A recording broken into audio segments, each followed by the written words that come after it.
Bueno, buenas tardes a todos.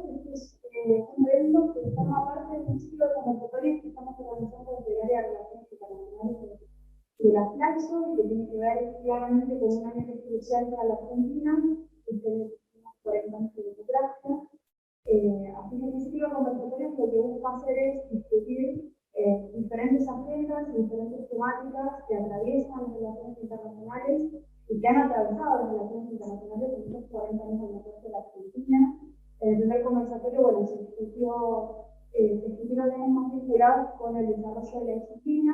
Este segundo conversatorio que nos convoca con distinguidos colegas tiene que ver más con analizar las alianzas internacionales de la Argentina en estos 40 años de democracia, con algunas agendas específicas como tiene que ver con lo que trabaja la doctora Lidia Mil y también con lo que trabaja el doctor Cristina Elena, que son agendas más específicas como es la agenda de defensa y seguridad o la agenda específica del vínculo con China.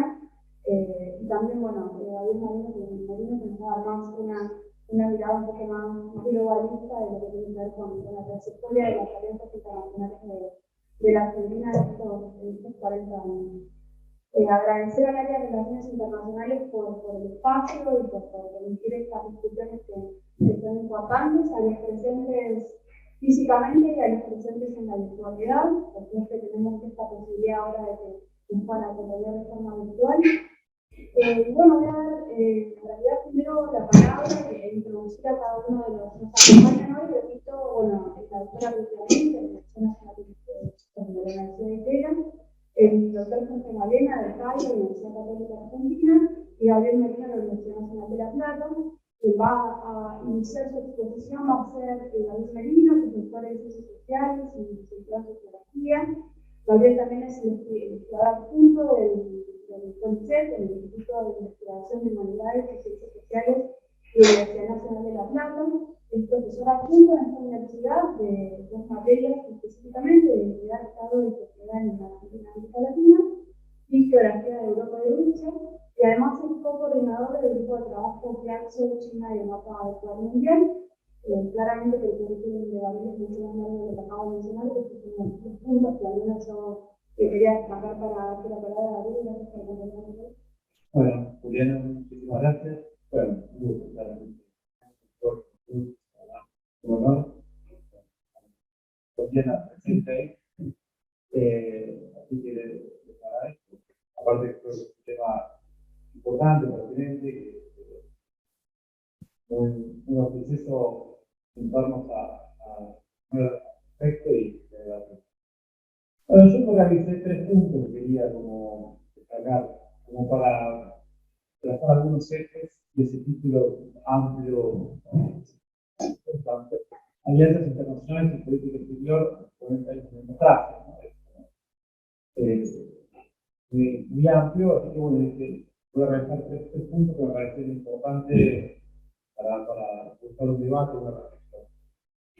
El primero tiene que ver con el tema de que la democratización política vino acompañada con la desdemocratización económica y social de Argentina, y la dictadura en sí marcó un quiebre fundamental que condicionó y condiciona todavía hoy los 40 años de democracia, tanto en lo que tiene que ver con desarrollo, política interna, como la política exterior, siempre de la mano y la división más analítica que real y orgánica.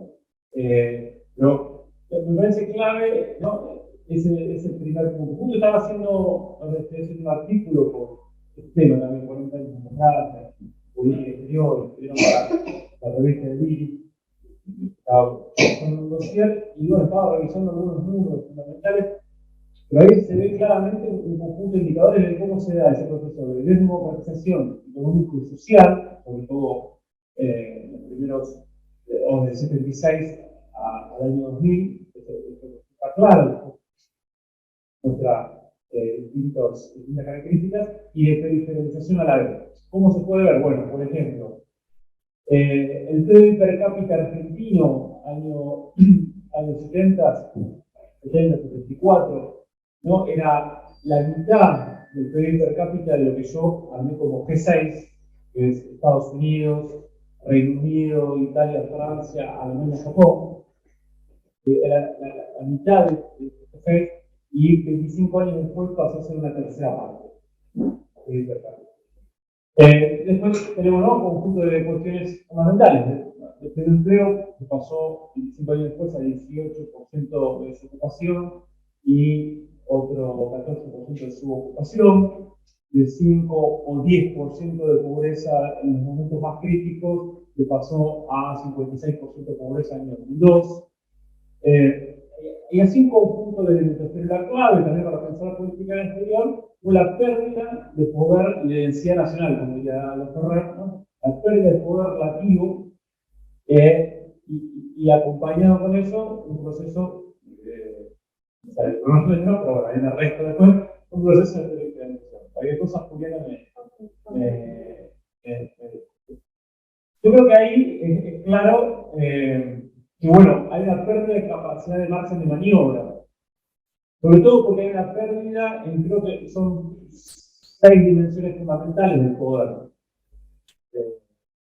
Uno es financiero monetario, se dice hay una debilidad financiera monetaria que va a caracterizar a Argentina. Hoy se habla del sistema monetario, proceso de valorización parcial, como capacidad soberana y elemento clave en la discusión del poder económico mundial y regional.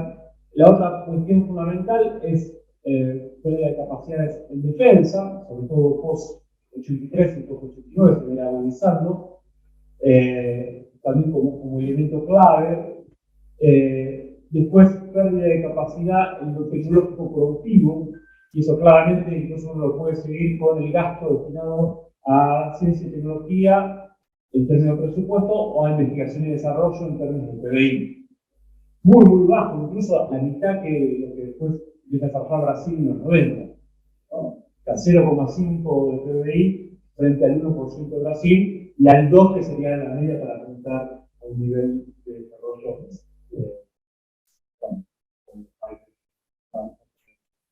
Esa también pérdida de capacidad soberana de la administración de recursos naturales estratégicos. Y bueno, y un conjunto de elementos que no quiero detallar, pero que me parece como clave. Hay un desafío, un problema fundamental de la democracia que es desdemocratización económica y social, desigualdad, pobreza, desempleo y desindustrialización, que van de la mano. Piensen en este indicador del término de industrialización. Nosotros recién volvimos a producir el valor industrial que producíamos en 1975, industrial a valores constantes, en 2006. En el mismo momento, China lo multiplicó por 46 veces el valor industrial per cápita que produce, por 46, en ese mismo lapso de tiempo. Como una cuestión ahí que me parece clave. Eso obviamente se da en un contexto de también retomada la hegemonía estadounidense en la región, ¿no? Desarrollo progresivamente el momento, llamado momento unipolar, y de alguna manera lo que se cristalizó luego en el consenso de Washington. ¿Qué me parece clave destacar ahí también? Que el proceso de periferalización, que no solo de Argentina, sino de América Latina, en ese sentido, contrasta claramente con lo que pasa en Asia-Pacífico y Chile. Y también lo que uno puede ver es que mientras esa reconfiguración de la hegemonía estadounidense a partir de los 70-80 tuvo determinadas características en América Latina, tuvo otras características en Asia-Pacífico. Asia-Pacífico claramente se puede insertar en un nuevo momento, en un nuevo ordenamiento, con otros niveles de autonomía, con otros niveles de construcción del poder estatal, y eso también les permitió, y en Chile es claro, no seguir un patrón de desarrollo enmarcado en el consenso Washington. Eso contrasta, es bastante claro, el contraste en muchos aspectos. Entonces, quizás sin rescatar que en ese proceso se desarrolló una política que debe ser una política federal y permanente, casi una política de Estado de la democracia que es el Mercosur. que expresa en un momento, yo diría, hasta defensivo de ese proceso de periferización, con un riesgo muy fuerte de que la desindustrialización sea mucho mayor y la necesidad de construir escala regional, ¿no? Y de construir una articulación con Brasil, también Brasil necesitado, porque se ve como a partir de los 80 empieza a entrar en declive esa época de auge de 70, tuvo Brasil. Entonces, hubo un mundo defensivo ahí y ese Mercosur ligado a ciertas ideas desarrollistas, ciertas ideas industrialistas que después se va a reconfigurar cuando finalmente nazca en 1991-92, pero que va a tener base una política de Estado, ya sea con aspectos desarrollistas, con aspectos más del consenso de Washington, anclada a la liberalización mercantil, o luego en los años 2000, retomando cierto regionalismo autónomo y ciertas ideas desarrollistas, va a ser una política del Estado de la democracia. Entonces, ese es como un primer punto a debatir, como que todavía eso no se puede resolver. O sea, el clic y el quiebre de los 76-83 no puede resolverse del todo. El segundo punto a debatir, me parece, es que claramente sí, a partir de 1999-2001, yo creo que hay una reacción global contra el consenso de Washington, contra el mundo unipolar, o llamado mundo unipolar, contra la hegemonía o las ciertas características centrales de la hegemonía estadounidense, y que es una reacción en un conjunto de países semiperiféricos y que nos atraviesa como región y nos atraviesa como país. No es casualidad que en 1997, cuando China y Rusia elaboran un documento que llaman ya un mundo multipolar, hay una declaración clave ahí, o avanzan en 2001 con la Organización para la Cooperación de Shanghái como primera institución clave euroasiática, junto con los países de Asia Central y Turkmenistán, para construir ya una institucionalidad que estaba por fuera del multilateralismo hegemónico, del multilateralismo más con influencia dominante de Occidente. Entonces, empieza a haber ahí una reacción que en América Latina también se observa, la crisis del 2001 en Argentina, en la crisis del 99 en Brasil, en la crisis del 2000 y la guerra contra la privatización del agua en Bolivia, que después de ser la guerra del gas en 2003. Hay toda una reacción que pone en crisis también en América Latina el consenso de Washington y lo que acá se llamó como relaciones carnales. Es decir, que la política exterior fundamental es la alianza con Estados Unidos como potencia económica. Se pone en crisis esa política exterior que se fue forjando en el 76 con contradicciones, no olvidemos, ¿no? Los vínculos comerciales con la Unión Soviética y en la dictadura, pero se fue forjando con contradicciones. Lo que claramente fue dominante en los 90, eso entra en crisis. Entra en crisis también a medida que empieza a forjarse ese mundo emergente y que da ese nuevo salto luego de la crisis 2008-2009 y la aparición de los BRICS también como nuevo espacio, ¿no? De articulación de una política de enunciados a nivel global de un mundo más multipolar, o multipolar en términos relativos. Entonces esto, y la región en parte converge en aquellos países donde predominan fuerzas políticas y sociales con una orientación más autonomista, más imperialista, más desarrollista, más allá de sus contradicciones, ¿no? Empieza a converger o empieza a pensarse como pueblo emergente, y a partir de ahí también empieza a consolidar o a pensar y desarrollar, aún con debilidades, un regionalismo autónomo o autonomista que tiene como primera cuestión central que la política exterior y las alianzas fundamentales son a nivel regional. En el caso de Argentina pasa por Brasil, que hay como un elemento clave, la alianza con Brasil, el Mercosur y luego Sudamérica como primer, ¿no? Como primer elemento clave para pensar la política internacional, como primera alianza clave. Y obviamente ahí se cristaliza en UNASUR en 2008 y la CELAC, la Comunidad de Estados de América Latina y el Caribe en 2008. Y ahí también empieza a perder peso esa búsqueda fundamental por relacionarse con Estados Unidos o con Occidente y empiezan a aparecer las potencias emergentes, los BRICS como otro espacio importante a desarrollar una vinculación o un nuevo multilateralismo. Parece que eso es fundamental. También creo que es bueno pensar las debilidades de ese proceso, ¿no? Un conjunto de debilidades que se empiezan a poner de manifiesto en 2012-2013, que son tanto estructurales como políticas. ¿En qué sentido? Bueno, una que es la región o ese intento de regionalismo autónomo e intento de reindustrialización no puede justamente romper su inserción primaria exportadora en la economía mundial y es fuertemente afectada por la caída de los commodities en 2012-2013.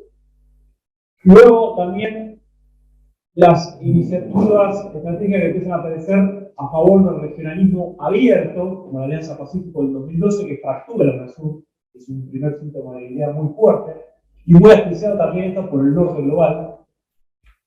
Las presiones de Estados Unidos para recuperar el patio trasero, claramente Jay Clapper, que después fue funcionario de Trump y escribía las amenazas para la seguridad nacional para el Senado de Estados Unidos, ya en 2011 y antes también, que es en 2009, 2010, 2011, pero lo marca claramente en su documento, que la UNASUR, aparecía en el informe de amenazas de seguridad nacional, porque la UNASUR porque eclipsaba a la OEA, lo mismo que el liderazgo de Brasil, lo mismo que decía algunos asuntos que antes eran del ámbito de la OEA, donde participaba Estados Unidos, ahora no participa, y dice incluso explícitamente que la UNASUR y esta independencia puede ser un activo en contra de los Estados Unidos en un enfrentamiento con China. Eso ya lo dice en 2011. A ver, ya desde 2004-2005 empieza a aparecer China, Rusia y potencias emergentes como una amenaza para la seguridad. Está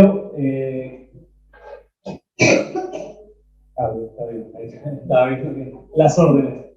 Acércate. Entonces ya digo, empieza a aparecer esa amenaza de seguridad nacional, pero claramente ahí en 2011 cobra un nuevo registro institucional. Y por último, en eso marcar que también en ese momento de debilidad, Argentina intenta hacer una política con los emergentes en el marco de la discusión con los fondos buitres. Se produce ahí, por ejemplo, bueno, porque pueda detallar mucho mejor al respecto, ¿no? Un acuerdo fundamental con China, y que eso va a traer también, o va a estar acompañado también de algunos giros fundamentales. Luego resulta mejor que en 2014, en plena reunión de Fortaleza en Brasil de los BRICS, donde a su vez estaba invitada la UNASUR y la parte de la UNASUR, se lanzara el Banco de los BRICS y el Fondo. Se aparecía, emergía en esa coyuntura crítica, que es la coyuntura crítica del comienzo del conflicto en Ucrania, como guerra civil que articula un conflicto más amplio, en ese momento de quiebre donde el presidente empezó a hablar de nueva guerra fría, el Papa Francisco habla en una referencia a la vanguardia, me acuerdo de guerra mundial por pedacitos, yo empiezo a ver cierto desarrollo de guerra mundial híbrida, pero en esa coyuntura crítica se lanza una nueva arquitectura financiera mundial, como en Brasil, el Banco de los BRICS, el Fondo BRICS, y se empieza a hablar de BRICS en ese momento. De ahí empieza a haber cierto realineamiento que queda eclipsado por un giro a la derecha por 2015. Y el último punto, para no dar mucho más tiempo, es algunos desafíos clave de la obra para pensar también la política exterior a estos 40 años de democracia y pensar en esta clave de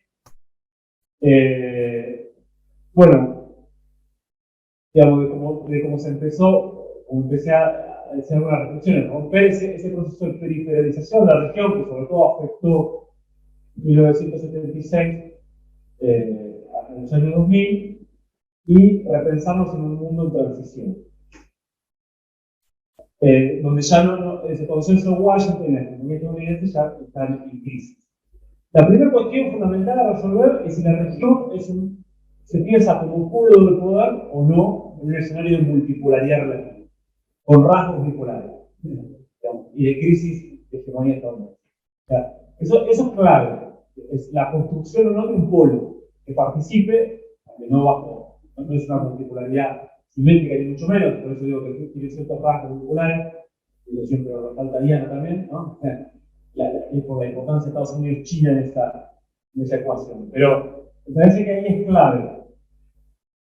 La segunda cuestión ahí a resolver, que es fundamental y que tiene que ver con esa misma, o está interrelacionada, es si va a haber una confluencia o prioriza la confluencia con poderes emergentes desde una fuerte alianza regional, o juega del occidente geopolítico, o una opción intermedia, o sea, pero esa tensión está claramente sobre la mesa.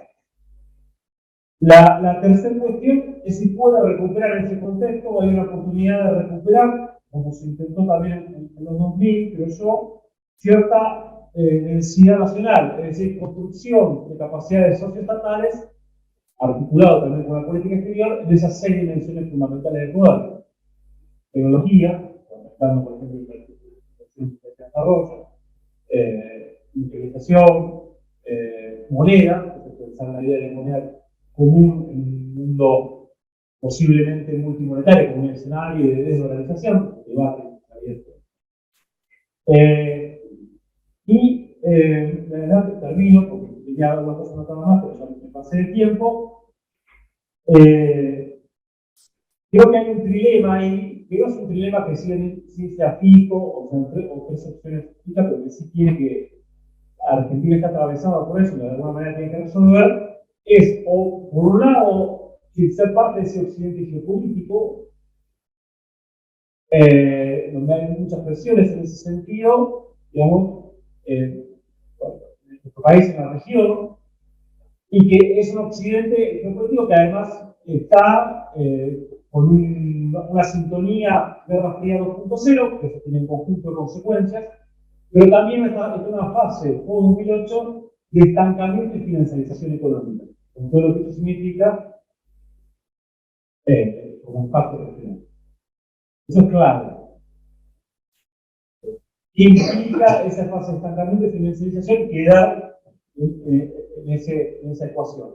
La otra opción, que no tiene que ser porque no es necesariamente antagónica, pero lo que está presente es forjar una neodependencia con Asia-Pacífico, con la región expansiva, y con China en particular.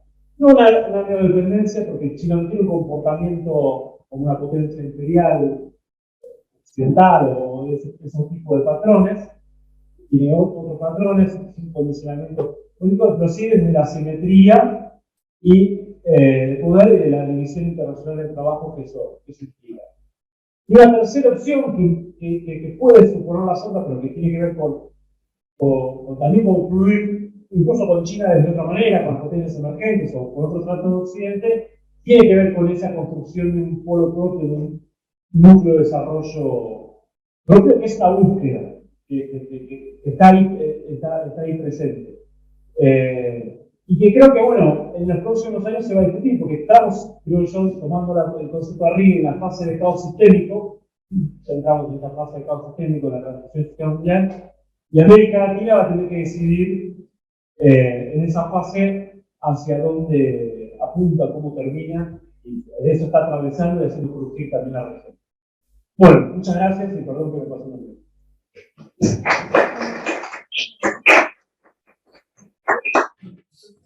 Bueno, gracias Gabriel por todas las reflexiones. Me anoté muchas cosas que igual quiero dejar para la parte de debate. Quizá lo que más me resuena ahora es pensar en cómo recuperar la densidad nacional.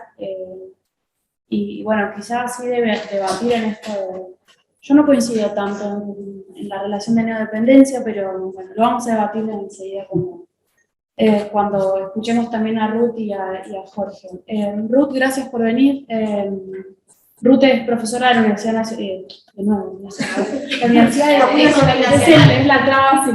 Es la Universidad de Tela, ha sido investigadora principal del CONICET, fue asesora del Ministerio de Defensa entre el año 2003 y 2005, fue investigadora del Program Creating Communities in the Americas del Wilson Center. También fue visiting professor de la Universidad de Columbia y fue miembro del Advisory Board en cuestiones de desarme del secretario general de Naciones Unidas. Gracias, Ruth. Te doy la palabra. Bueno, muchas gracias. Buenas tardes a todos. Primero quiero agradecerle a Juliana González Jauregui por organizar este panel e invitarme, y también a Diana Tusi por estar sentada acá, gran profesora, y aguantar lo que estamos diciendo. Para mí, digamos, cuando me hicieron la invitación para hablar de estos 40 años de democracia, y yo dije que iba a hablar un poco desde el lugar de la Fuerza Armada, me parece que es muy importante tener en cuenta este tema por lo que se está pasando en América Latina, que hay una remilitarización de la política y de la sociedad.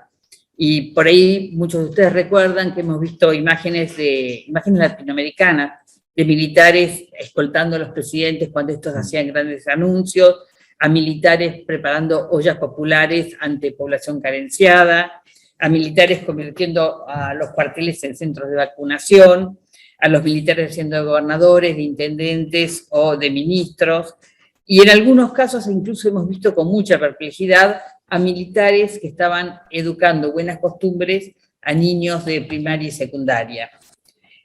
Todo ello de alguna manera tiende a naturalizar la presencia de los militares en la vida social. Y este me parece un punto importante y de alguna manera una falla no solamente en Argentina, sino en América Latina, de lo que consideramos un proceso de democratización medianamente exitoso. Durante las transiciones a la democracia había un consenso bastante, digamos, participativo, común, de la necesidad de limitar la autonomía y la impunidad de la Fuerza Armada, que en el caso de Argentina había sido muy notorio, en otros casos no se veía tan claramente como fue en Brasil, pero que también sucedía, y de alguna manera aumentar, y algunos gobiernos lo intentaron, la capacidad civil de conducir la política de defensa, que es una política de Estado. Para ello se usaron estrategias diferentes, generalmente se puso el acento sobre la educación, y se trató de dar a los militares una educación que estuviera más de acorde con los principios democráticos, se limitaron los gastos en defensa, algo dijiste también vos, se debatieron leyes que determinaban un perfil distinto para la Fuerza Armada, se crearon enlaces oficiales entre las Fuerzas Armadas y otras instituciones como las cancillerías, y también un proceso que fue muy importante y que fue generado por Argentina, se disminuyeron las hipótesis de conflicto mutuo. Todo ese contexto, de alguna manera, da una perspectiva interesante que se produjo en los años 80, pero en ninguno de los casos, ni siquiera en Argentina, que es el caso más avanzado en este sentido, se cumplió cabalmente con el control civil democrático de la Fuerza Armada. Muchas veces era porque las Fuerzas Armadas reaccionaban y ponían barreras para que este proceso avanzara, en muchas ocasiones porque la timidez o la tibieza de muchos gobernantes hacía que en realidad no se fortalecieran estas medidas que eran necesarias para la recuperación democrática. Y además me gustaría señalar, porque yo creo que esto es un punto muy importante, una ciudadanía que cada vez se volvió más apática y que estaba menos interesada en las cuestiones vinculadas a los militares. Y esto, digo, estoy hablando en el contexto de América Latina en general. Entonces uno puede decir, sobre todo que a partir de los años 80 hubo una disminución importante del poder político que tenían las Fuerzas Armadas, pero que lamentablemente en estos últimos años se ha retrocedido. Y vemos muchos países de la región donde las Fuerzas Armadas tienen un papel protagónico y sobre todo un papel político. Bueno, voy a meterme un poquito más ahora con Argentina. Argentina tuvo dictaduras fuertes y gobiernos débiles, y en muchos de estos gobiernos, aunque no eran dictaduras directas, había una preponderancia, una participación, un protagonismo de la Fuerza Armada, a pesar de que no eran gobiernos militares. Y esto de alguna manera explica la virulencia con la cual se tuvo que de alguna manera reconstruir la democracia o regenerar la democracia, y en el año 1983 Ricardo Alfonsín fue el que de alguna manera sentó las bases de lo que va a condicionar la mirada que tiene Argentina respecto a la Fuerza Armada. Hay una demanda de refundación de la política, de recuperación de la República, y sobre todo una frase que Alfonsín usó en muchas oportunidades, de volver a la juridicidad, de volver a que las leyes tengan valor. Y entonces, en ese contexto es que se deciden los juicios a los militares, que fueron a la Junta Militar, acusada de abuso a los derechos humanos, y que fueron no solamente pioneras, sino realmente revolucionadas frente a lo que se había hecho en otros casos. Algunos pueden pensar los juicios de Tokio, de Nuremberg, y ahí eran expertos y jueces externos que venían a juzgar a otros agresores a los derechos humanos y civiles, pero que eran referentes de otros países. Acá fueron el mismo país, las mismas autoridades del país, las que se ocuparon de buscar una salida jurídica a esas aberraciones que se habían cometido durante la última dictadura.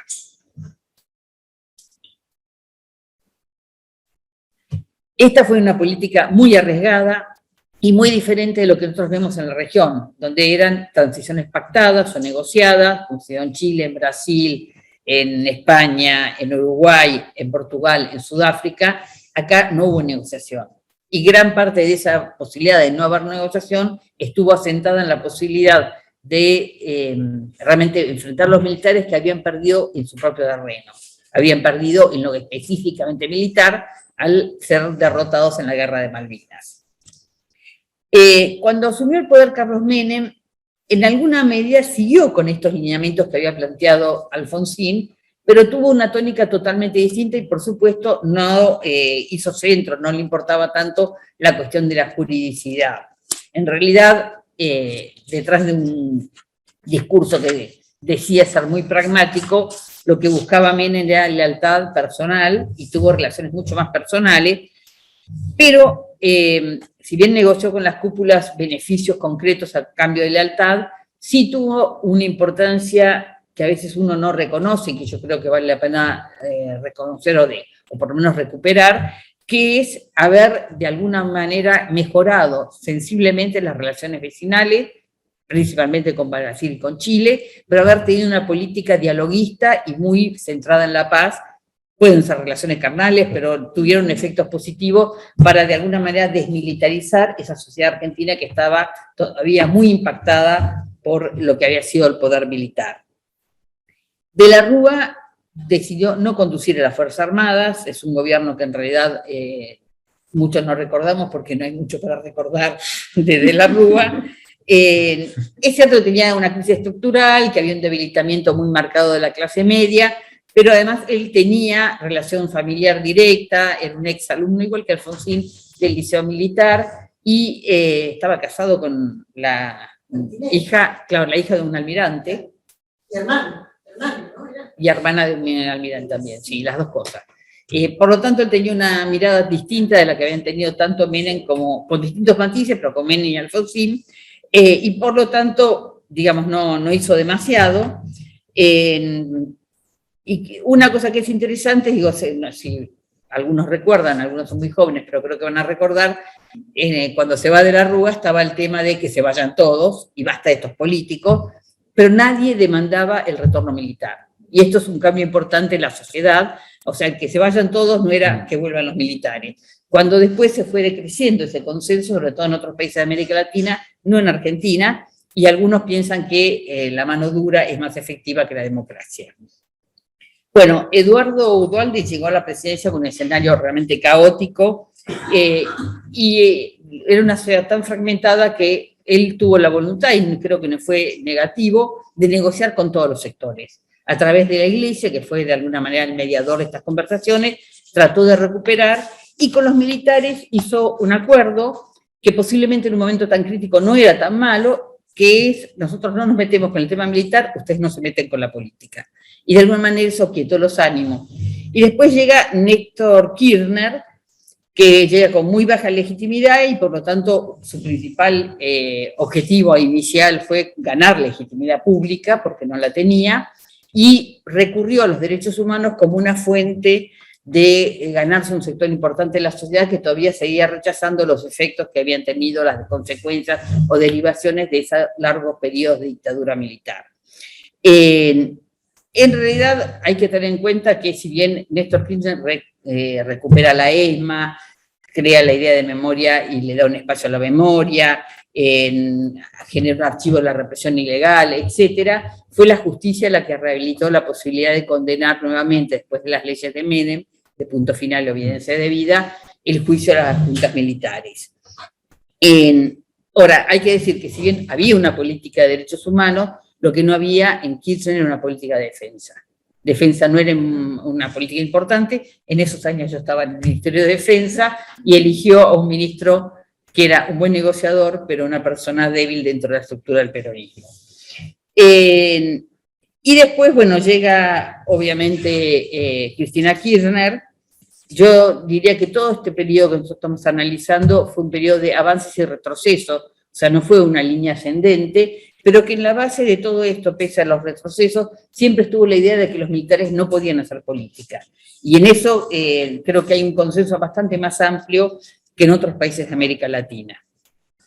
Bueno, cuando empezó el gobierno de Cristina Fernández, se cambió un poco la tónica y en vez de hablar de lo que era tradicional, las hipótesis de conflicto, se empezó a hablar de hacer una planificación de la defensa por capacidades, un concepto muy confuso, que después lo mantuvo también Macri, y que de alguna manera lo que quiere decir es, bueno, como hay nuevas amenazas y no sabemos para cuál de estas amenazas va a tener que responder la Fuerza Armada, mejor que tengan capacidades flexibles y tecnológicas.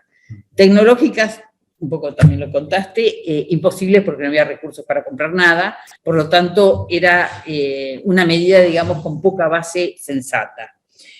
Y, digamos, Macri hizo un cambio que fue también muy negativo con respecto a esta división histórica que tiene las Fuerzas Armadas, la defensa en Argentina, por una ley de 1988, que está muy vinculada a los levantamientos militares que hubo en la época de Alfonsín, pero que en realidad separa muy claramente, y eso ha sido un mecanismo realmente importante para la relación con otros países, lo que es defensa de lo que es seguridad interna.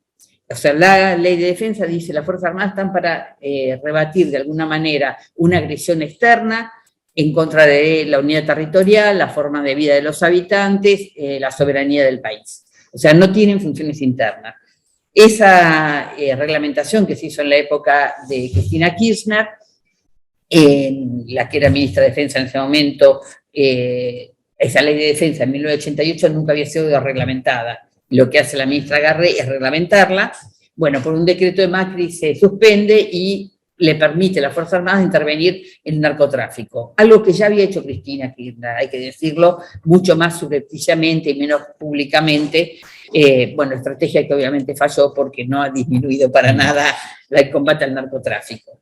Y llegamos finalmente a Alberto Fernández, que lo que inaugura es una nueva retórica más o menos clara y explícita cuando Agustín Rossi, actual candidato a vicepresidente, decía que hablaban de una narrativa donde las Fuerzas Armadas eran muy reconocidas, menos claro cuando asume Jorge Tayana como ministro de Defensa, pero hay una narrativa distinta donde aparece la idea de recuperar la Fuerza Armada, destacar su valentía, su apego a las normas, y la necesidad de equiparlas y modernizarlas, que a veces uno dice, bueno, ¿qué negocios hay detrás de todo esto también, no?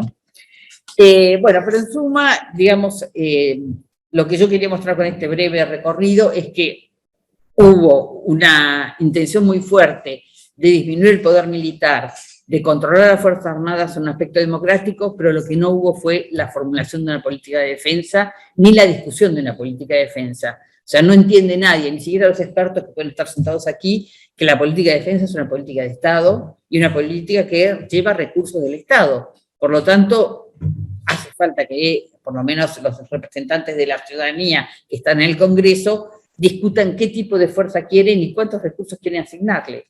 En comparación a otros países de América Latina, Argentina gasta muy poco en defensa, el 0,9 del Producto Bruto Interno, pero de todas maneras lo que se gasta es casi un 85% en salarios y muy poco en inversiones.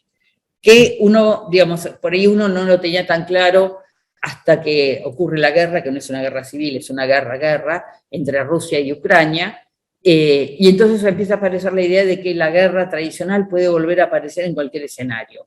Entonces no está mal prepararse para tener una capacidad de respuesta en la eventualidad, nunca la esperamos, pero en la eventualidad de que se produjera un conflicto más cercano o que Argentina fuera de alguna manera llamada a participar en una misión combinada de fuerzas y países que tuviera que hacer frente a, por ejemplo, Rusia.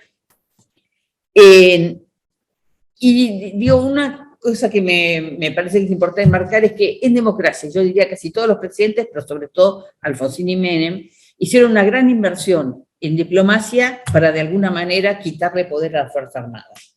Y nosotros tenemos una región, vos hablaste del Mercosur, con Brasil estaba el Mercosur que era económico, estaba UNASUR que era político, estaba la ABAC, que es un mecanismo de control entre los procesos nucleares entre Argentina y Brasil, muy novedoso, muy penetrante, con mucha capacidad de intrusión, y que de alguna manera se intentó que lo pusieran, lo copiaran otras regiones como India y Pakistán, pero que lamentablemente en esos casos no funcionó.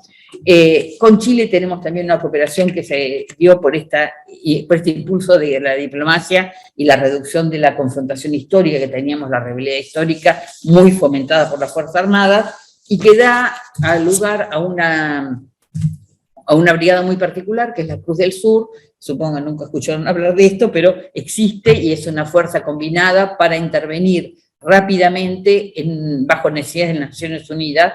O sea, no es una fuerza que puede actuar en cualquier espacio, sino solamente por demanda de Naciones Unidas en misiones de paz, hasta tanto se conforme una fuerza con el aporte de distintos países. Bueno, voy a dejar un poquito todo esto. Para cerrar un poquito con la preocupación que yo tengo, digo, lo que uno está viendo es que no solamente en América Latina, sino también en varios países de Europa, hay un desencanto con la democracia no ha provisto los bienes que supuestamente iba a proveer. En Europa están muy preocupados por otro tipo de temas, que ha sido el terrorismo, pero sobre todo las migraciones. Nosotros también tenemos crisis políticas recurrentes, esto pasó en Ecuador, pasó en Perú, pasó en Honduras, en México, y de alguna manera lo que está pasando es que los gobernantes llaman a las Fuerzas Armadas para restablecer el orden. Y se genera una tensión peligrosa para la democracia entre gobernabilidad y democracia. Y hay países, claramente es el caso de Chile, que prefieren la gobernabilidad, y hay países, como fue la experiencia argentina, que se juegan por la democracia, pero también se genera mucha inestabilidad. Y todas estas manifestaciones que yo hablaba al principio, muchas de ellas se dan también en el contexto de crisis políticas, crisis económicas, o crisis a veces vinculadas al narcotráfico, y las Fuerzas Armadas empiezan a cumplir con misiones que no les corresponden por su formación, por su perfil profesional, y además se duplican recursos y se desprofesionaliza a una fuerza que tiene que estar en condiciones de repeler una agresión externa. En este proceso que para mí, digamos, no necesariamente estamos volviendo a los golpes de Estado tradicionales, prácticamente eso está desterrado, pero sí esta remilitarización ha resignificado y reempoderado a las Fuerzas Armadas, que son vistas como un actor que tiene potencialidad y que tiene capacidad de dar respuestas frente a las crisis.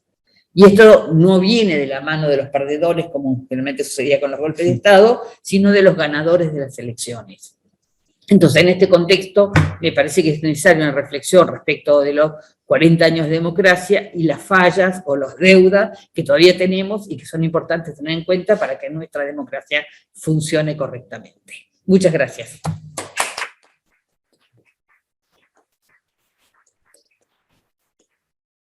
Gracias, Ruth. Me quedo como me quedé con Gabriel, con cómo restaurar la identidad nacional, con estos avances y retrocesos, y sí, con esto que me marcaste muy bien, de que los militares no pueden hacer política en la Argentina, algo que creo que tenemos que seguir celebrando, y siempre pensar, bueno, esto que no tenemos una política de defensa, como una política de Estado, cómo nos perfilamos de cara al nuevo gobierno que se va a inaugurar a partir de las elecciones legislativas, en este sentido, que es lo que se va a plantear de cara a eso, y bueno, sin lugar a dudas, esto de las fallas y las deudas, y cómo se va a posicionar la Argentina también en un contexto que también lo marcó Gabriel, de convulsión y de conflicto internacional, no solamente por la guerra en Ucrania, sino también por lo que se está viviendo en términos de la rivalidad entre China y Estados Unidos. Le voy a dar la palabra a Jorge Malena para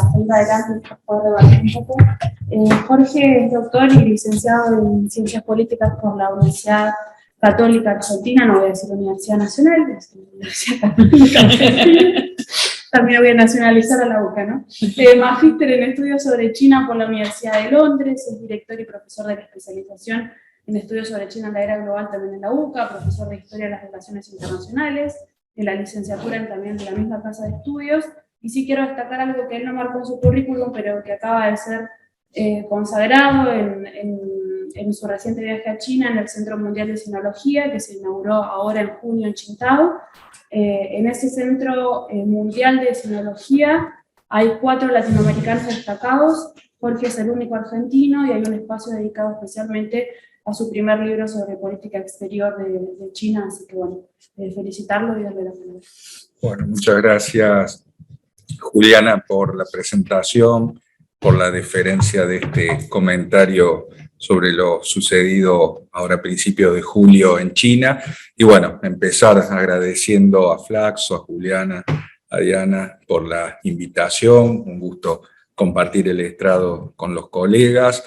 Y bueno, un poco lo que consideré oportuno tratar a partir de lo que puede ser mi aporte profesional es en línea con esta idea de un seminario sobre los alineamientos internacionales de nuestro país durante los 40 años de democracia, hacer alusión al establecimiento y desarrollo de las relaciones con la República Popular China, poniendo el foco por sobre todo en la dimensión política de la relación bilateral, pues siempre mucho se hace referencia a la relación económica entre los dos países, pero quizás se descuida un poco ese contexto. Así que yo, bueno, como no sabía que iba a tener la pantalla atrás mío, pensé que la iba a tener adelante mío, me voy a parar para mirar la pantalla y desarrollar el tema. Voy a hablar en voz alta, así mi voz llega al micrófono y me pueden escuchar quienes están de manera no presencial. ¿Me paro aquí?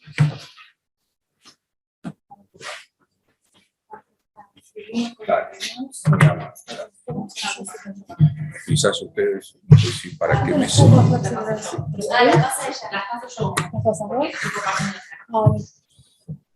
Adelante, entonces. Vamos. Entonces, yo tomo una década antes del inicio de la recuperación, mejor dicho, de la democracia en nuestro país, porque casualmente el 19 de febrero de 1972, a través de la llamada Declaración de Bucarest, la República Argentina y la República Popular China establecieron relaciones diplomáticas. Vamos entonces al siguiente. Entonces yo identifico en estos 50 años 6 hitos en la relación política bilateral que, estimo yo, nos pueden servir para caracterizar casualmente la relación de nuestro país con China. En primer término, bueno, lo recién dicho, en el sentido de que en febrero de 1972, en un contexto de cisma sino-soviético, de ruptura entre Pekín y Moscú, por un lado, y en lo que hace a nuestro país el desarrollo de una política exterior que fue definida como sin fronteras ideológicas. Recordemos que en aquel momento en la Argentina, si vemos el cuadro en el ámbito interno, gobierno militar, del presidente de facto general Agustín Lanusse, si bien por supuesto ese gobierno militar tenía un alineamiento con los Estados Unidos a partir de lo que eran los objetivos compartidos en la llamada doctrina de seguridad nacional, no obstante, su canciller, el doctor Luis María de Pablo Pardo, consideró oportuno la, digamos, implementación de una política exterior que no pusiera el foco en lo ideológico, y eso entonces abriría las puertas a lo que iba a ser el establecimiento de relaciones diplomáticas con la República Popular China. A su vez, China atravesaba un contexto muy peculiar porque había tenido lugar la fase radical de la llamada revolución cultural, es decir, el peor momento de esa guerra civil entre los dos países, entre, digamos, el país, entre el bando pragmático y el bando dogmático del Partido Comunista de China, Entonces, a pesar, digamos, de esa peculiar situación interna de China y de esa peculiar situación interna de la Argentina, un gobierno militar por un lado, un gobierno que se, digamos, enfrentaba internamente por el otro, es que tiene lugar ese establecimiento de relaciones diplomáticas. Bueno, ¿cuál sería entonces la explicación para entender un fenómeno tan peculiar? Bueno, ese cisma sino-soviético, ese acercamiento de Estados Unidos a la República Popular China, y por lo tanto muchos países de América Latina que estaban alineados a Washington, más allá de esta búsqueda en la Argentina de una política exterior sin fronteras ideológicas, entonces contribuyó a este primer hito que fue de las relaciones diplomáticas entre los dos países. Pasemos a la segunda, por favor. Ya entonces, avanzando en el tiempo, yéndonos de la década del 70 a la década de 1980 y aún no habiendo sido recuperada la democracia en nuestro país, tuvo lugar la Guerra de Malvinas. En China había ya tenido comienzo a fines de 1978 la llamada política de reforma y apertura económica, y esa China que estaba concentrada en desarrollar su economía, lo cual implicaba la mejora de los lazos con Occidente para atraer inversiones, tecnología, incluso, digamos, estaba pronta la declaración conjunta sino-británica para la recuperación de Hong Kong. A pesar entonces de ese interés de Pekín por tener buenos lazos con Occidente en general y con el Reino Unido en particular, la República Popular China apoyó a nuestro país, en principio no adhiriendo a la resolución condenatoria por la recuperación de Malvinas. Entonces, este es un hecho no menor, porque casualmente genera ese anclaje en nuestro país de que se haga un reconocimiento mutuo a las causas nacionales, o sea que mientras que Argentina reconoce la existencia de una sola China, de que Taiwán es parte de China y de que la República Popular China es el gobierno legítimo de toda China, al mismo tiempo entonces la República Popular reconoce que las Malvinas son argentinas. Que dicho sea de paso, ese reconocimiento argentino sobre la pertenencia de Taiwán a China fue plasmado en la Declaración de Bucarest que antes había mencionado en febrero de 1972, que incluso es un reconocimiento muy peculiar porque el verbo que se utiliza es que Argentina toma nota de que existe una sola China. Pasamos a la tercera filmina, por favor.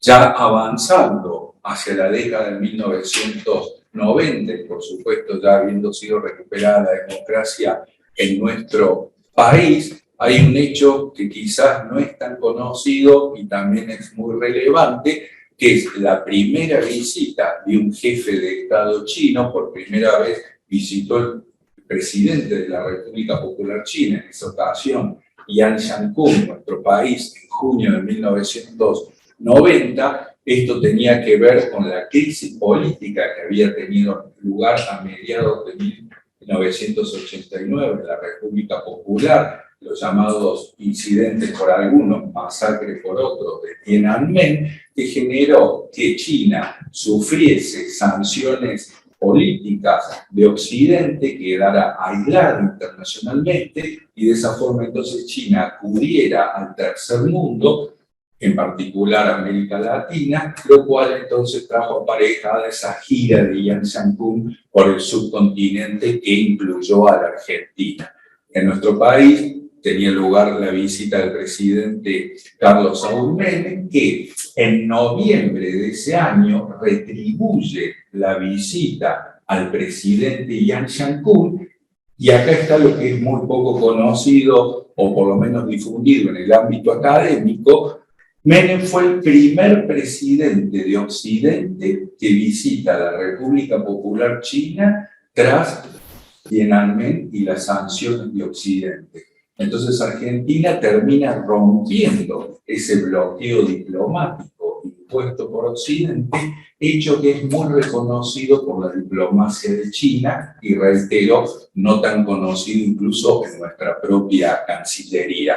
De allí entonces que yo lo identifico como un tercer hito muy importante, más allá de lo que fue el peculiar establecimiento de relaciones diplomáticas, el apoyo chino a la causa Malvinas y el apoyo argentino a que Taiwán es parte de China. Bueno, este es un tercer hecho relevante. Pasamos al cuarto, por favor.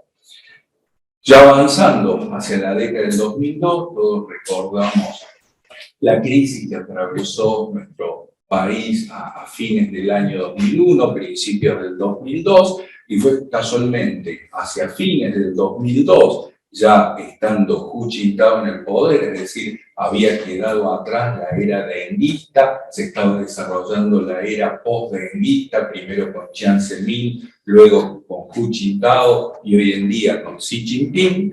Bueno, en nuestro país estamos atravesando una profunda crisis, tanto política como financiera, en un contexto internacional de post-Guerra Fría, es decir, una tensión entre el unipolarismo que obviamente quería conservar Estados Unidos y un multipolarismo que, como aquí fue dicho, tenía que ver con el surgimiento de las potencias emergentes. Bueno, nos visitó en aquel lugar el canciller de China y en la declaración conjunta que fue firmada con su contraparte, el otrora ministro de Relaciones Internacionales Exteriores de nuestro país, Carlos Rucao, donde se hace referencia a sentar las bases para la asociación estratégica entre los dos países. Esto también es un punto no menor, porque casualmente, a posteriori, en el año 2004, el presidente Néstor Kirchner iba a recibir al presidente Hu Jintao en la Argentina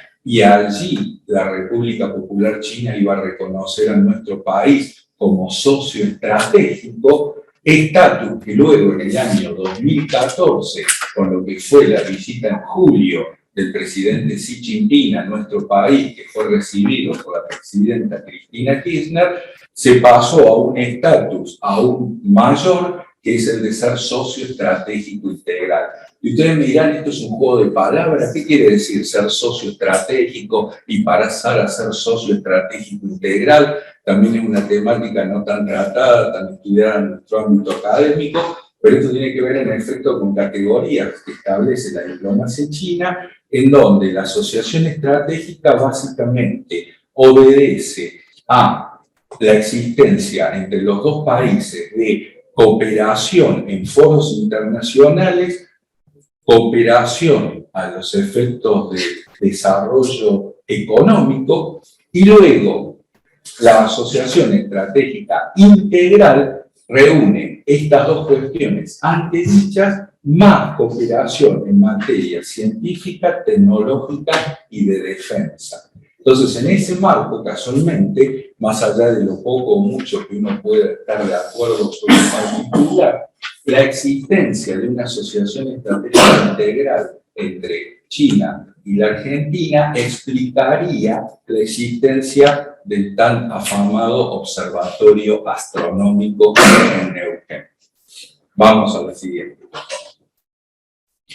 Entonces, luego, justamente, la cuestión de la asociación estratégica integral entre los dos países, estando Xi Jinping en el poder, en lo que era su primer mandato en nuestro país, Cristina Fernández, con la peculiaridad, ¿no es cierto?, de la creciente tensión entre Washington y Pekín, ¿no?, que tenía que ver con, en cierta medida, elegir un posicionamiento internacional ante esta puja entre una potencia del statu quo, Estados Unidos, que procura, digamos, mantener la preeminencia en el sistema internacional, y una China que desafía casualmente ese mundo unipolar, o por lo menos con la preeminencia de los Estados Unidos.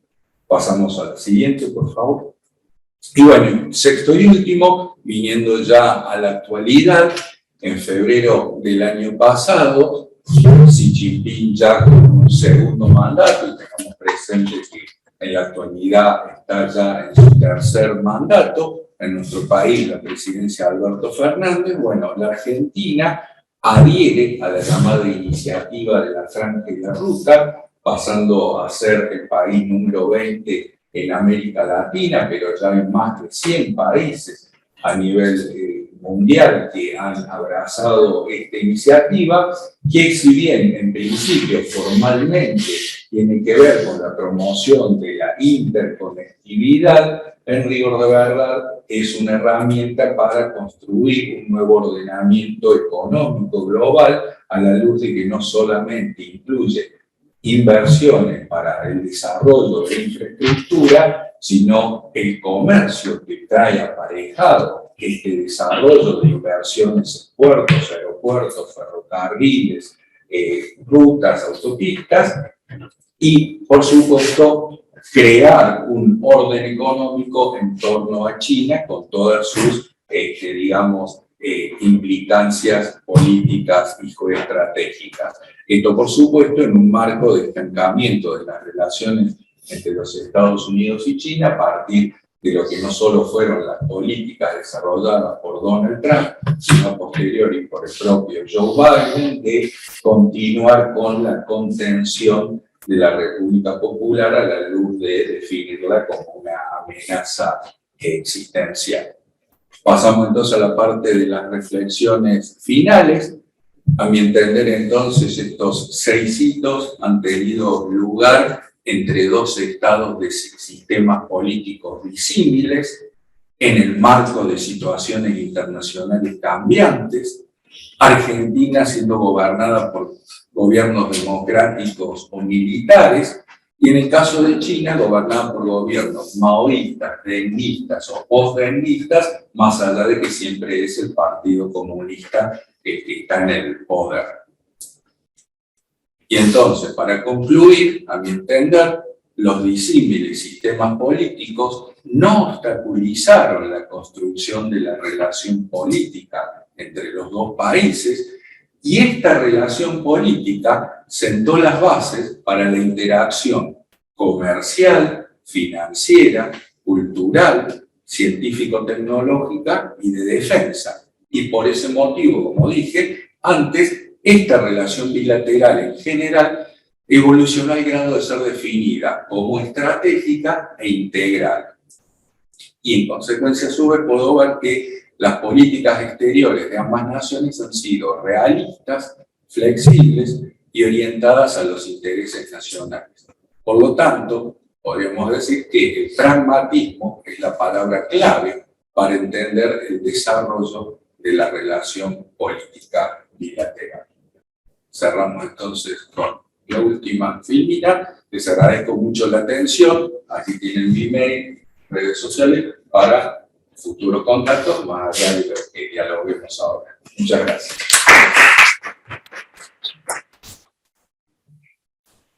Gracias, Jorge. Bueno, como me quedé con algunos puntos de Ruth y también de Gabriel, creo que me quedo con esto de lo último que marcaste de los diferentes sistemas políticos que no obstaculizaron los vínculos. A veces no se termina de tomar en consideración que el vínculo con China ha atravesado, incluso en los últimos, podríamos decir, 20 años, diferentes orientaciones políticas o de partidos políticos y aún así se ha mantenido el vínculo de manera sostenida. Y también esta cuestión del pragmatismo, ¿no? Lo interesante en ese punto. Quiero abrir igual la mesa para preguntas, para comentarios, para lo que tengan para compartir y aprovechar que tenemos estos destacados panelistas que serían imaginados.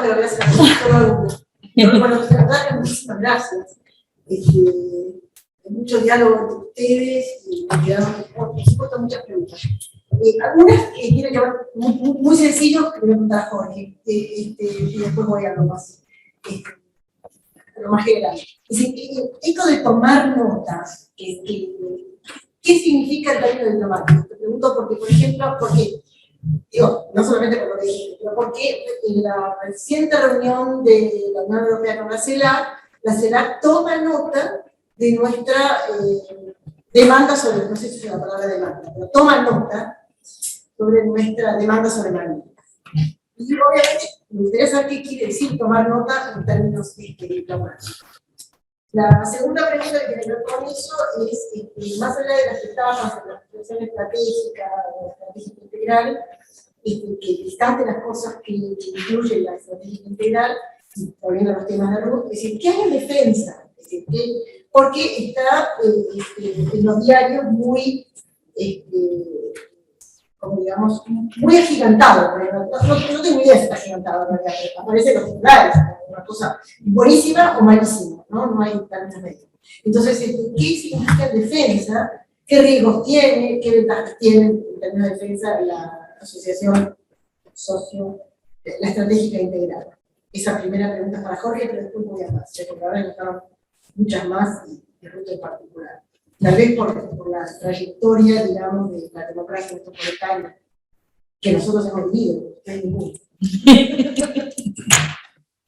Puedo proceder a... No te vi, miré para allá. No sé si hay algo, sí, prefiero que vayas. Seguramente no marcamos. Bueno, te agradezco, Diana, las dos preguntas, porque casualmente muchas veces por esto de cumplir con el tiempo, que dicho sea de paso, no sé si me excedí, disculpame, ¿estuve bien? Bueno, uno no alcanza a desarrollar tanto los conceptos. Buenísimo lo de tomar nota, porque casualmente los países que establecieron relaciones diplomáticas con China allá por la década de 1970, casualmente porque China no tenía el poder económico que tiene hoy en día como para presionar y obtener una mayor concesión de la contraparte, entonces en aquel momento, como aún se podía hacer uso de los términos propios de la diplomacia y había mayor autonomía por parte de nuestro país, nosotros tomamos nota de que China dice que Taiwán es parte de China, con lo cual entonces tranquilamente nosotros estaríamos, digamos, en posición de tener por lo menos una mejor vinculación en lo económico y en lo cultural con la llamada República de China en Taiwán, que lo que en realidad tenemos ahora, que casualmente por la enorme presión que hay por parte de China, fruto de esa interacción económica tan profunda con nuestro país, prácticamente los últimos gobiernos argentinos han ignorado el vínculo con Taiwán. En los 80, luego en los 90, se pasó de tomar nota al verbo reconocer, si tomás en inglés, acknowledge. Y ya en los últimos 15, 20 años se habla de support the Chinese claim, ¿no? Ya directamente apoya, ¿no? Es decir, como que no solo lo asumen, sino que nosotros apoyamos tu reclamo sobre Taiwán. Entonces hubo toda una evolución, 70s, 80s, 90s, 2000, 2010, 2020, de toma nota, reconoce, apoya, ¿no? Así que por eso te agradezco que me lo hayas preguntado. Tomar nota de la Unión Europea sobre Malvinas tiene bastante poco valor. Correcto. A su vez, haciendo un paralelismo, claro, en diplomacia tomar nota es, bueno, me doy por enterado, sí, pero no significa que lo voy a asumir ni que te voy a apoyar. Sí. Pero también es un, bueno, eso lo tiene que ver con Malvinas, no quería ir por ese lado, pero gracias. No, por favor. Y defensa, claro. Y luego, en la cuestión de los estatus, en líneas generales, porque también es parte de otra conferencia, ¿no? Los estatus que otorga la diplomacia china a sus aliados en el sistema internacional son socio cooperativo, socio estratégico integral, socio estratégico integral de coordinación. El socio cooperativo básicamente tiene que ver con esa distinción de amigo-enemigo, es decir, vos me reconociste diplomáticamente, empezamos nuestra vinculación, entonces son socios cooperativos. Si luego con el tiempo marcha bien, sos un socio estratégico porque, como dije, te voy a apoyar en los foros internacionales y voy a contribuir con tu crecimiento económico. Si a esto lo hacemos bien y queremos avanzar, vamos a sumarle lo científico, lo educativo, lo tecnológico y lo de defensa, que es el caso de nuestro país con la Asociación Estratégica Integral. ¿Ahí qué pasa? En cuanto a defensa, básicamente tiene que ver con el establecimiento, por ejemplo, de comisiones militares mixtas o con comisiones de defensa mixta que se tienen que reunir por lo menos una vez al año, en una capital un año, en la otra capital el otro.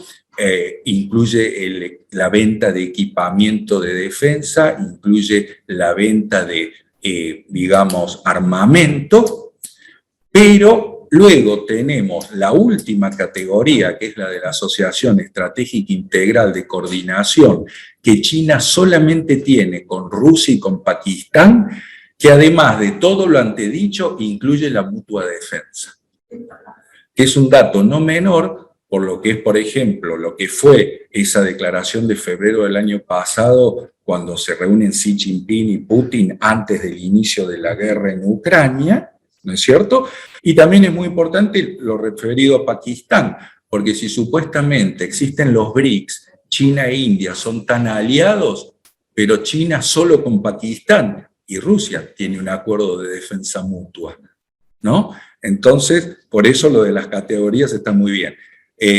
Obviamente, esto abre la puerta a peculiaridades como esto del observatorio en Neuquén con su uso dual y hasta eventualmente la venta de esos famosos cazas chinos coproducidos con Pakistán.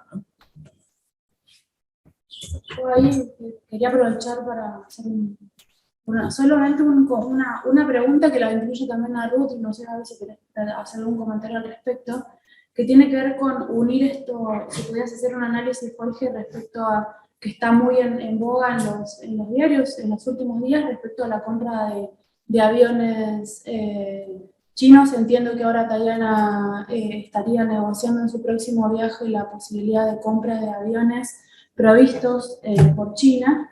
Y en ese marco, bueno, Ruth, vos decías esto de que no tenemos una política de defensa como política de Estado, que no estamos poniendo dinero en nuestra defensa. ¿Cómo se teje esto? Porque en un momento se habló de que estos aviones iban a venir provistos de Estados Unidos, que en realidad son una tecnología obsoleta. Después empezó a barajar un poco la cuestión de adquirir los aviones desde China. Quería ver saber sus opiniones, tanto la de Ruth como la de Jorge, y obviamente Gaby, si tenés algún comentario sobre eso. Bueno, por ahí empiezo yo, porque Diana también preguntó qué hay de la defensa china. Yo no soy una experta en temas chinos, no estudio los temas chinos, pero estando en el Ministerio de Defensa y siendo jefa de gabinete, me tocó recibir a la delegación china, y no tienen solamente intereses comerciales. O sea, ellos tienen intereses estratégicos y militares. Y desde mi punto de vista, cuando uno compra aviones en un determinado país, no solamente compra la tecnología y paga, sino que compra el adiestramiento, el entrenamiento y, por lo tanto, la intromisión, tanto sea Estados Unidos, China, Bélgica o el país que sea. O sea, cada vez que uno compra equipamiento hay que entrenar las fuerzas con ese equipamiento que es distinto al que estaban utilizando. Y ahí hay una preocupación mía respecto a este interés chino en penetrar, no solamente con comercio, con rutas o con caminos, sino también en tener una presencia de carácter militar. Vos habías dicho otra pregunta que a mí me ha quedado, que era un poco qué pasa con el nuevo gobierno en los temas de defensa. Digo, si ustedes miran las plataformas que generalmente nadie lee y no existen, no aparece el tema de defensa. Pero además hay una otra característica que es, por suerte en Argentina, el tema de defensa no trae votos. Entonces no es un tema para aprovechar entre las elecciones. Por lo tanto, es un tema ausente. ¿Qué van a hacer? Seguramente más o menos lo mismo que se viene haciendo, que es calmar a la Fuerza Armada. Espero que no se le den tareas internas, porque en todos los lugares donde se han corrido de las funciones tradicionales de defensa hacia la seguridad pública, la seguridad interior, han fracasado. No hay ningún caso donde han sido exitosas, y además duplican recursos del Estado, porque perfectamente la vacunación no hace falta que la hagan los militares, la ponen a hacer estudiantes de medicina. O sea, todo lo que produce actividad militar es muy caro. Bueno, lo dejo ahí. Sí. Bueno, digamos que esta opción por prestar atención al equipamiento militar, específicamente los aviones de caza chinos, tienen que ver no solo con ese interés chino de vendernos los productos de fabricaciones militares chinas, sino obviamente también la cuestión de mostrar al mundo que una fuerza aérea prestigiosa como la Argentina utiliza sus aviones, eventualmente pasar a fabricar ejemplares de estos aviones en nuestro país para no solo abastecer a la Fuerza Aérea Argentina, sino también vender al mercado latinoamericano, lo cual complementa lo dicho por Ruth en el sentido de que más allá de lo estrictamente comercial, está también el impacto estratégico de esa acción comercial, ¿no?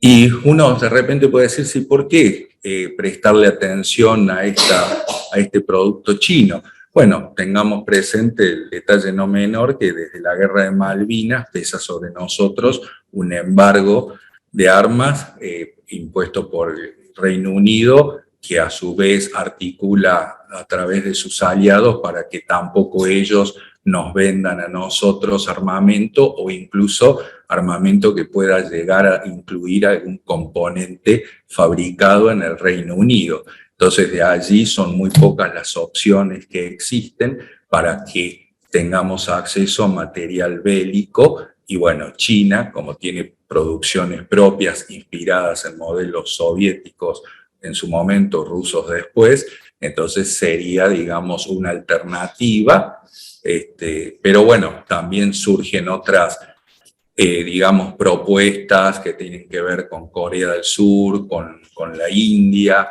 el propio Estados Unidos ofreciendo medios daneses, pero a mi entender son más que nada maniobras distractivas, porque difícilmente Estados Unidos vaya a vendernos algún material bélico a partir de lo que es su alianza tradicional con el Reino Unido. Hay una pregunta en el chat. Si querés ahí el mouse, si querés desplegar el chat, si no, lo leemos acá. Ignacio pregunta, ¿cómo caracterizan el uso de yuanes para pagarle al FMI? ¿Qué implicancias tiene a nivel geopolítico y a nivel política exterior? Bueno, en principio el swap de monedas es interesante porque el motivo original por el cual se acordó era la promoción del comercio entre los dos países. Es decir, dentro del interés chino por internacionalizar el yuan o renminbi, por un lado, y la carencia de moneda dura en nuestro país o en nuestras reservas por el otro, se vio como oportuno el acuerdo de swap por el cual, en teoría, una determinada cantidad de yuanes se depositaban en nuestro Banco Central y una suma equivalente en pesos se depositaba en el Banco del Pueblo de China, que es el Banco Central de la República Popular, para que tuviera lugar entonces el intercambio comercial entre las dos monedas. Pero en rigor de verdad, lo que se ha terminado haciendo es el empleo de dichos yuanes para engrosar las magras reservas internacionales de nuestro país. Por ese motivo, comprendo la pregunta en el sentido del uso de yuanes ya incluso para una tercera finalidad, que es el pago de los compromisos externos de nuestro país. Por las declaraciones que hemos visto en las últimas semanas de autoridades financieras chinas, la República Popular apoya una decisión en ese sentido de nuestro país, y esto obviamente hablando de las implicancias geopolíticas, estratégicas y por supuesto en el aspecto económico, bueno, yo diría que es como que gradualmente, más allá de lo que es el desarrollo de la nueva ruta de la seda y la creación de un espacio económico con centro en China, esto del uso del yuan con fines comerciales, financieros, etcétera, bueno, es un paso más adelante hacia la constitución de este no solo espacio económico afín a China, sino también en gran medida, digamos, un ordenamiento económico internacional con centro en Pekín. Y así ya cerramos. Con respecto a eso, bueno, sí, varios temas. Vos señalaste lo de la dependencia que me quedó picando. Lo que quiero decir con la neodependencia. Pero bueno, no, con respecto a esto, creo que, a ver, en esta transición de poder mundial, si vemos el plano económico, podemos decir que hay tres dimensiones claves: la productiva, la comercial y la financiera. Entiendo que en términos productivos, industriales, ya China, y me atrevo a decir que Asia, Indo-Pacífico, ha destronado en términos productivos e industriales al norte global. A ver, el Producto Bruto Industrial de China es igual a la suma del Producto Bruto Industrial de Estados Unidos, Alemania y Japón juntos. Con todo lo que eso implica, y que eso se va agregando a una capacidad tecnológica que ha achicado enormemente la brecha con el norte global. Hoy China es, desde 2019, principal economía de solicitud de patentes, compite en algunas ramas fundamentales, en algunas está todavía un poco retrasada, semiconductores, y ahí hay una famosa guerra de los chips o la guerra de los semiconductores para bloquear la posibilidad de producir las máquinas que producen los semiconductores más avanzados por parte de Estados Unidos y condicionando ahí a Países Bajos y Japón, pero bueno, esa capacidad tecnológica. Comercialmente también, a ver, China es la potencia comercial por excelencia. No solo lo muestra que más de 150 países adhieran a la iniciativa de la Franja de la Ruta, sino que en sí es primer potencia exportadora del mundo, la que tiene más socios comerciales principales, 60-30 en relación a Estados Unidos. Bueno, eso se ve claramente. Ahora, ¿dónde todavía tiene el punto ahí, que todavía, dónde el norte global todavía tiene un punto fuerte en este mundo dolarizado y en las instituciones financieras internacionales y en la capacidad o el poder financiero del gran capital del norte global y particularmente norteamericano? Creo que China ha ido avanzando en muchos sentidos. De los 10 principales bancos, ya lo dije, del mundo por activos, 4 son de China, todos son estatales, esa es una característica clave a destacar. Pero sin lugar a dudas, la próxima batalla me parece va a ser la moneda. Y China, no por nada, desde 2014, yo creo que ahí hay un quiebre, empieza este proceso de guerra mundial libre y fragmentada, y China empieza un proceso de internacionalización del yuan, empieza, bueno, consolida, desarrolla cualquier cosa, corregime Jorge, pero el SIPS, el Sistema de Pago Internacional Propio, arma en 2018 un petroyuan, ¿no? Digamos, empieza a avanzar en ese sentido, los swaps, empieza la política de los swaps, entre otros con otro país, justamente en 2014 creo que fue, si me lo recuerdo, el primero. Entonces hay un proceso.